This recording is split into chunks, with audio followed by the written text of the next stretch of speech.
শনিবার ১ জুন সপ্তম তথা শেষ দফার ভোটে সন্দেশখালী আবারও শিরোনামে। গ্রাম পাহারা দিতে হচ্ছে মহিলাদের। বিজেপি কর্মীদেরকে মারধর করা হয়েছে বলে অভিযোগ সামনে এসেছে। এই প্রসঙ্গে অধীর চৌধুরীর বক্তব্য, পশ্চিমবঙ্গে আইন শৃঙ্খলা বলে তো কিছুই নেই। সন্দেশখালী তার জ্বলন্ত উদাহরণ। আইন শৃঙ্খলার অবনতি এমন জায়গায় পৌঁছেছে যে কেন্দ্রীয় বাহিনী দিয়ে সেখানকার আইন শৃঙ্খলাও পুনরুদ্ধার করা যাচ্ছে না। সন্ত্রাসের হাত থেকে সন্দেশখালীর মানুষকে রক্ষা করা যাচ্ছে না। রাজ্য এবং কেন্দ্র উভয় সরকারের এটা ব্যর্থতা। এবং আমি তো বলবো যে কেন্দ্রের নির্বাচন কমিশনের সন্দেশখালীতে যাতে সন্ত্রাস চালাতে না পারে সেটা তাদের ব্যর্থতার নজির হিসেবে চিহ্নিত থাকবে। কি বলছেন অধীর চৌধুরী, শোনাবো।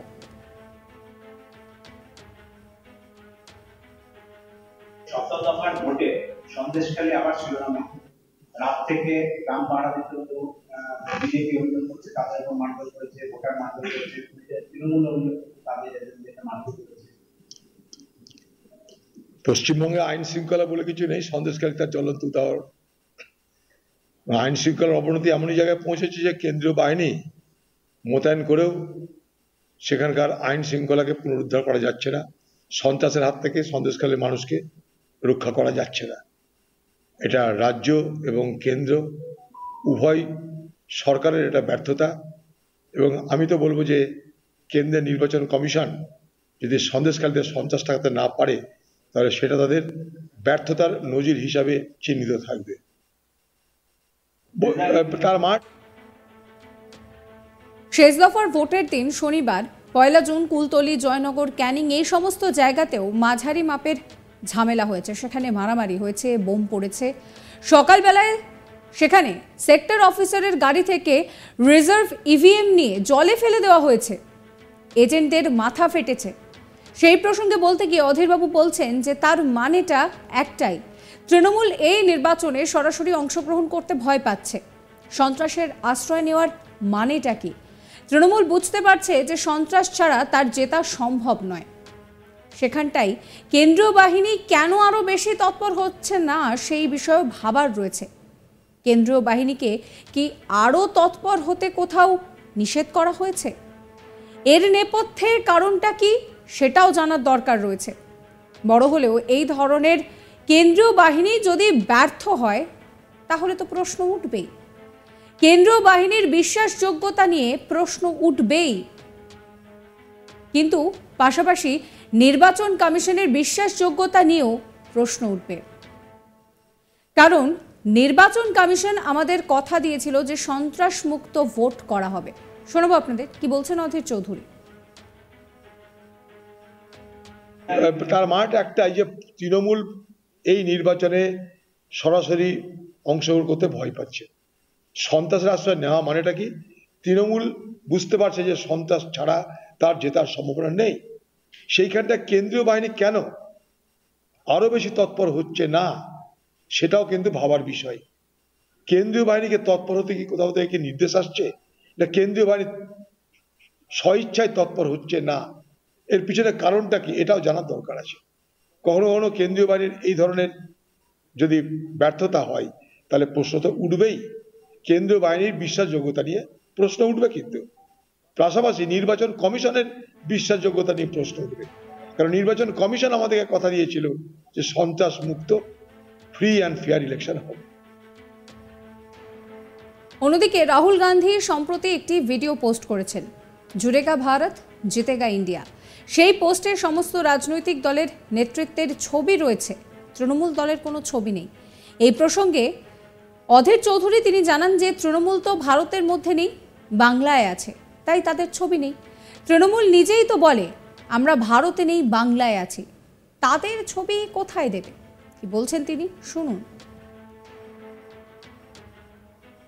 একটা ভিডিও পোস্ট করেছেন, জুড়েগা ভারত জিতেগা ইন্ডিয়া।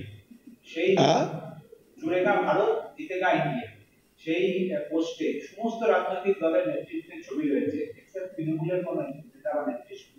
তৃণমূল তো ভারতের মধ্যে নেই, বাংলায় আছে, তাই তাদের ছবি নেই। তৃণমূল নিজেই তো বলে আমরা ভারতে নেই, আমরা বাংলায় আছি, তাদের ছবি কোথায় দেবে? এ নিয়ে আমার কলিগ গোপাল ঠাকুরের একটি রিপোর্ট দেখাবো।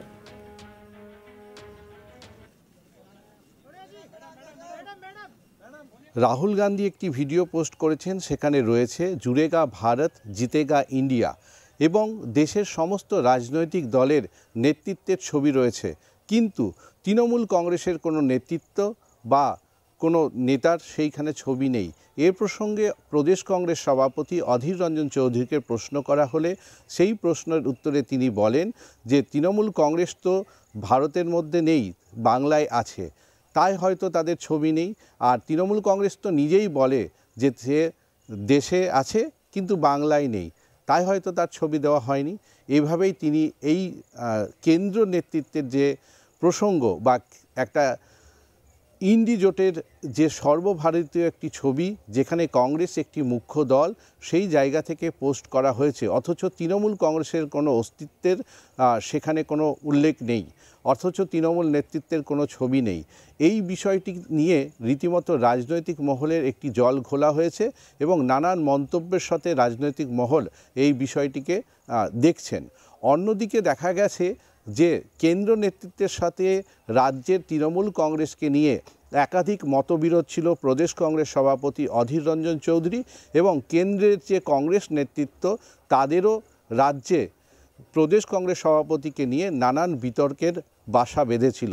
কিন্তু পাশাপাশি এই যে কেন্দ্র নেতৃত্ব কংগ্রেসের যে বিভিন্ন রাজনৈতিক দলের নেতৃত্বের ছবি রয়েছে এই জুড়েগা ভারত ভিডিওতে, সেইখানে কিন্তু তৃণমূলের ছবি নেই। তাই আরেকবার যে ইন্ডি জোট রয়েছে সেই জোটের গুরুত্বপূর্ণ শরিক দল হিসেবে অনেকেই মনে করেন যে তৃণমূলের একটি গুরুত্বপূর্ণ ভূমিকা রয়েছে, কিন্তু অথচ কংগ্রেসের প্রকাশিত সেই পোস্টে তার কোনো উল্লেখ নেই। তা রীতিমতো এই যে পোস্ট রাহুল গান্ধী নিজেই করেছেন, সেই পোস্ট নিয়ে রীতিমতো রাজনৈতিক চাঞ্চল্য ছড়িয়েছে এবং বিতর্কের বাসা অবশ্যই বেঁধেছে। পাশাপাশি প্রদেশ কংগ্রেস সভাপতিকে জিজ্ঞাসা করা হয় যে গতকাল সপ্তম দফার অর্থাৎ 2024 লোকসভা নির্বাচনের শেষ দফার নির্বাচন ছিল, সেই নির্বাচনের সন্দেশখালি আবার উত্তপ্ত হয়েছে। সে জায়গায় সন্দেশখালি প্রসঙ্গে প্রশ্ন করা হয় তাকে, তিনি তার উত্তরে বলেন যে সন্দেশখালি পশ্চিমবাংলায় যে আইন শৃঙ্খলার অবনতি হয়েছে তার জ্বলন্ত উদাহরণ হচ্ছে সন্দেশখালি এবং কেন্দ্র বাহিনী পাঠিয়েও সেখানে তার পরিস্থিতি পুনরুদ্ধার করা যাচ্ছে না। এবং তিনি বলেন যে এটা শুধু রাজ্য নয়, রাজ্য এবং কেন্দ্রের উভয়ের এটা ব্যর্থতা।